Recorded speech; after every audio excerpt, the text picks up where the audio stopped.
Alright guys, I'm going to be giving you my 5 thoughts on the Nikon Z5. Okay, here it is right here. I have the adapter and the Sigma 35mm 1.4. Pretty deadly combination if you ask me. Perfect for wedding photography, portraits, walk-around, street photography. Anyways, I bought the Z5, I don't know, about a month ago. And the story is actually kind of funny. So here it is. I saw there was a really great deal on the Nikon Z5. So that night I put my trusty Nikon D750 on sale on Facebook Marketplace. That night I got a message. The morning I sold it to an HVAC technician. He picked it up in the morning. Cash, which is great. Went to the Henry's camera store down the street and then picked this baby up for $1,300. So I sold my D750 for $1,350, bought this for $1,300 Canadian dollars, of course. So I felt like I got a pretty good deal. Now I did buy the adapter for like $120 extra because I do have some Nikon glass that I can use. But I thought to myself, it's such an easy upgrade. Even though I'm not like extremely excited about the Z5, you know. Doesn't have the craziest specs out there. You know, it's got doesn't have 4K 60. The frames per second's pretty low. Yada yada yada.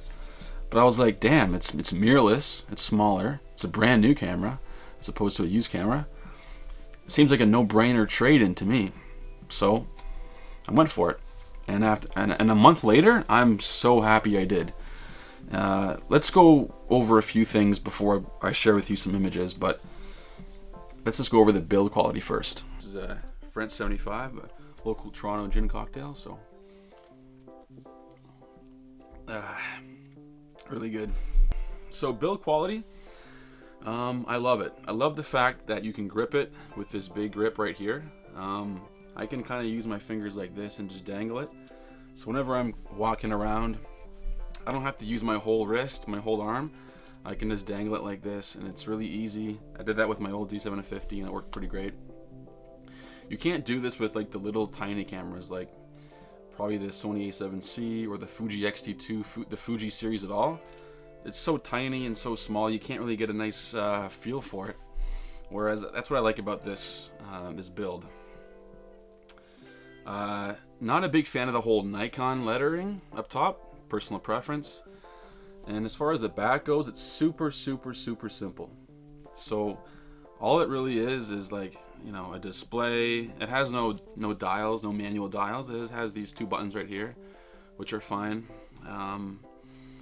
Like I said, so the LCD is not that great. It's okay. It does the job. And that's the kind of the theme of this review, is that the camera, like, it just does the job. Like, it's just good enough. My favorite part of the whole back buttons is the joystick. You need to have this little thing right here where you can move your thumb like left, right, up and down to get your focus point the way you want it to. So there's single point, autofocus, and you can just pinpoint this just like exactly where you want it, and it'll lock on accurately. That was missing in the D750. That's what I love about my Fuji X-T2, is that I can just pinpoint and get it to where I want it to be if the camera is struggling with finding the right subject. Anytime you're trying to compose like really creatively, where your subject's kind of off to the frame, you're not in the center, you really want to just like, okay, pinpoint it and then move on, get your shot and then move on, because nothing worse than like fiddling with it and not getting it right and making the subject wait. It's just not much fun. Okay, so now I want to show you photos from a wedding I took this past weekend.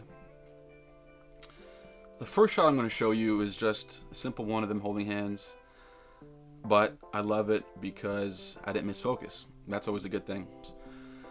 Again, nice smile. I was able to capture it nicely.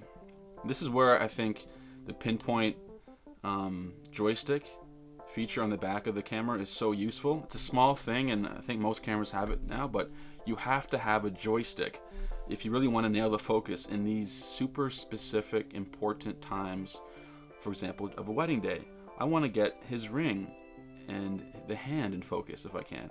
So here's where a feature that I think a lot of people are going to be wondering about, like, hey, is 4.5 frames per second enough?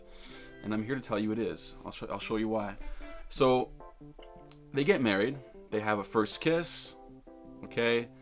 They put their hands in the air, they look at their friends and family, and it all happens very, very quickly, okay? So I was able to get all those shots in succession, and a few others as well, and that was enough for me. I mean, seriously, do you really need 20 frames?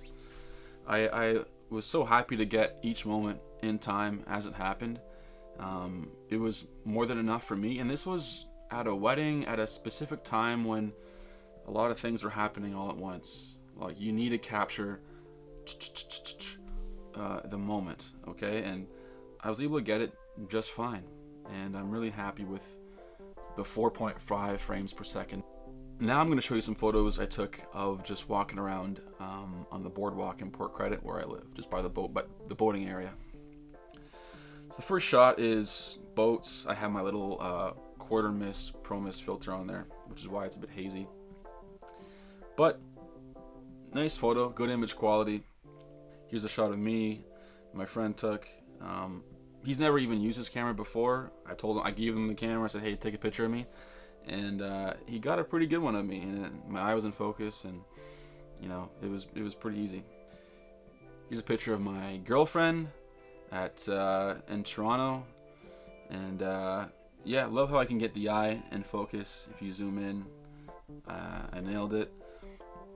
I even gave her the camera to take a picture of me again, and she got it wonderfully. Here's another one where I get the eye in focus. Here's a shot of Toronto, just the lake, the cityscape of all the buildings. Again, just a nice, simple, easy shot. This is a shot at f11 and everything's in focus. This is a moody shot I took of outside of my apartment. I find that the shots render differently, the colors are differently. I can't explain it, but I just feel like the Nikon colors in this new Z camera are better. Okay, I don't know if you feel the same way or not, but for me they are. So now I'm going to show you some photos of a food shoot that I did recently.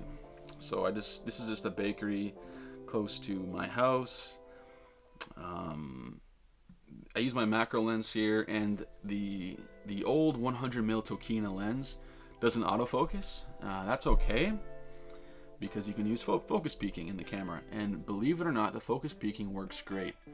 I was able to pinpoint exactly where I want it to be, and it shows you a little green square when the thing you want to be focused on is in focus.